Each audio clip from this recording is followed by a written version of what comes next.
멤버십 가입 그리고 구독, 좋아요 감사합니다. 진심으로 감사드립니다. 자, 2026년 1월 3일 베네수엘라의 수도 카라카스가 완전한 암흑에 잠겼습니다. 한국과의 심장이 말 그대로 멎어버린 그날 밤, 우리가 알던 모든 금융 시스템은 그냥 멈춰섰어요.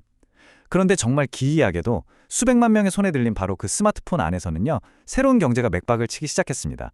오늘 우리가 분석해볼 내용은 바로 이 순간 어떻게 파이라는 이름의 디지털 화폐가 붕괴된 국가의 유일한 생명줄이 됐는지, 그리고 더 나아가 이게 어떻게 거대한 지정학적 설계의 첫 단추가 되었는지에 대한 이야기입니다. 오늘 이야기의 순서는 이렇습니다.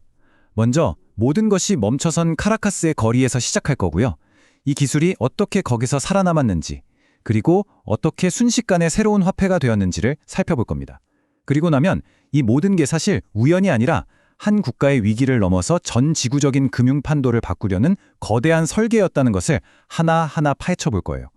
그리고 마지막으로 이 거대한 흐름 속에서 매일 버튼을 누르는 당신은 과연 어떤 의미를 갖는지, 이 질문을 던지면서 마무리하겠습니다. 자, 그럼 본격적으로 그날의 현장으로 한번 뛰어들어 보죠. 모든 것의 시작은요, 정말 현대사에서는 유례를 찾아보기 힘든 한 사건이었습니다. 바로 2026년 1월 3일 베네수엘라의 심장부에서 벌어진 일이죠.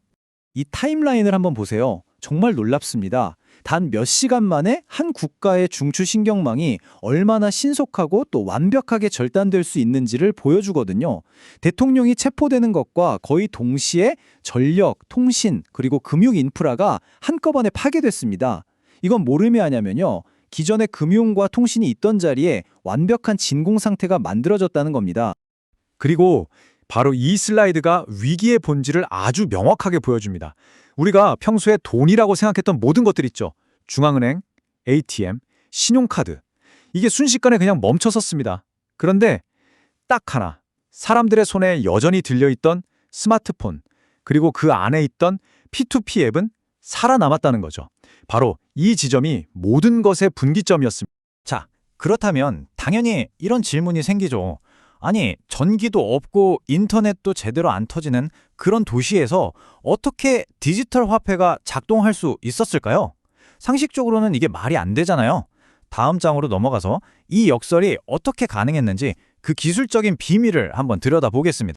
그 비밀을 알기 전에 우리는 먼저 이 질문을 던져봐야 합니다. 세계에서 가장 유명하고 비싼 암호화폐 비트코인이 왜 이런 재난 상황에서는 아무런 힘도 못 쓰고 사실상 그냥 무용지물이 되어버렸을까요? 자, 이 표를 보시면 정말 흥미로운데 근본적인 설계 철학 자체가 달랐기 때문입니다. 비트코인은요, 작업 증명, 즉 Proof of Work라는 방식 때문에 어마어마한 전력과 데이터를 잡아먹습니다. 전기가 끊긴 카라카스에서 비싼 채굴기는 그냥 고철 덩어리였죠.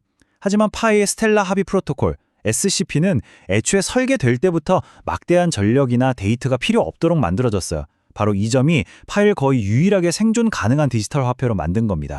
여기서 정말 결정적인 포인트가 나옵니다. 베네수엘라 현지에 있던 PC 기반의 노드들은 정전 때문에 당연히 다 멈춰섰겠죠.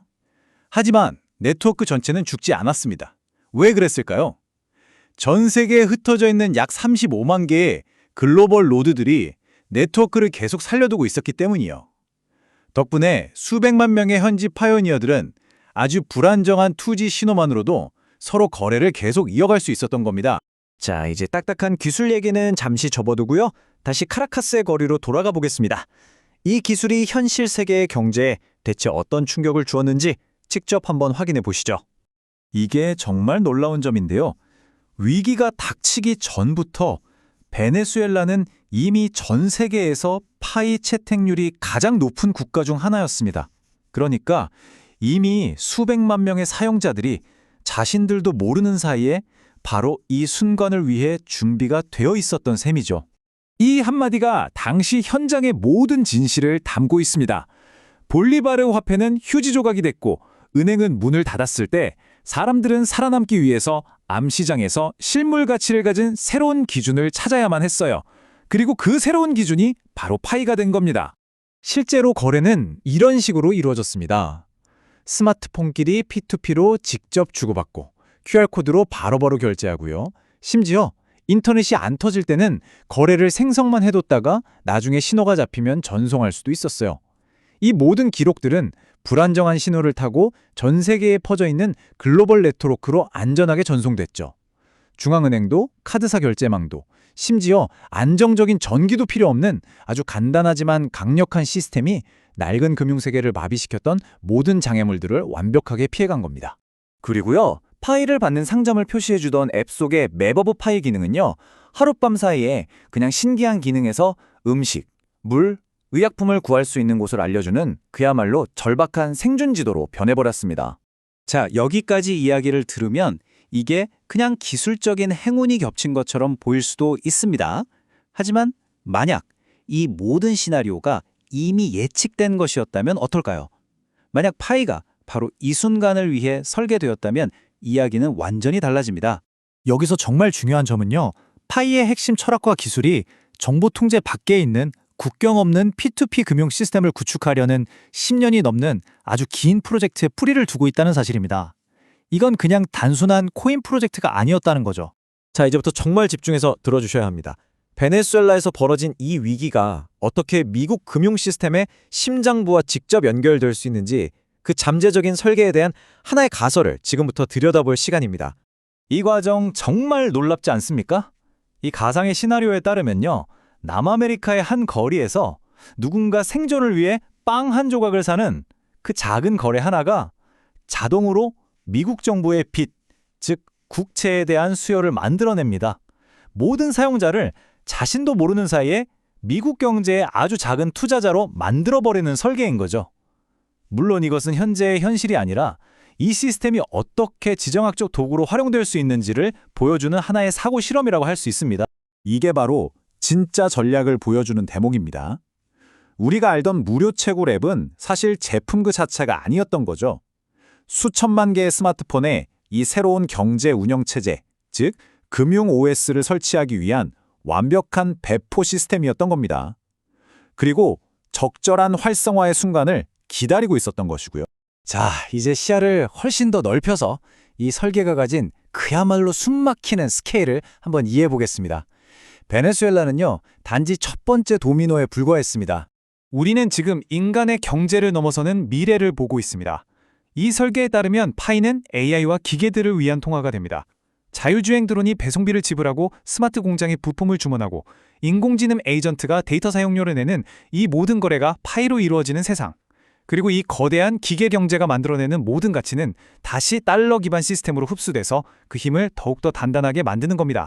이것이 바로 반복 가능한 모델, 일종의 공식이 되는 겁니다. 이제 전 세계의 어떤 불안정한 지역이라도 이 시스템을 배치할 기회가 되고요. 이것은 군사력만으로는 절대 이룰 수 없었던 방식으로 달러의 글로벌 지배력을 강화하는 도구가 될 수 있다는 거죠. 바로 이 질문이 지금 전 세계 금융 분석가들과 정치 전략가들이 스스로에게 던지고 있는 질문입니다. 전략서는 이미 쓰였고 그 효과는 증명됐으니까요. 다음은 어딜까요?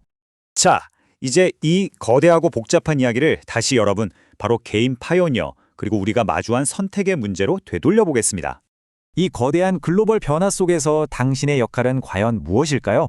여러분의 스마트폰 속 클릭 한 번이 어떤 나비 효과를 일으키고 있는지 우리는 이제 그 거대한 그림의 일부를 목격했습니다. 선택은 이제 여러분의 몫입니다. 진실을 탐구하는 호모아로서였습니다.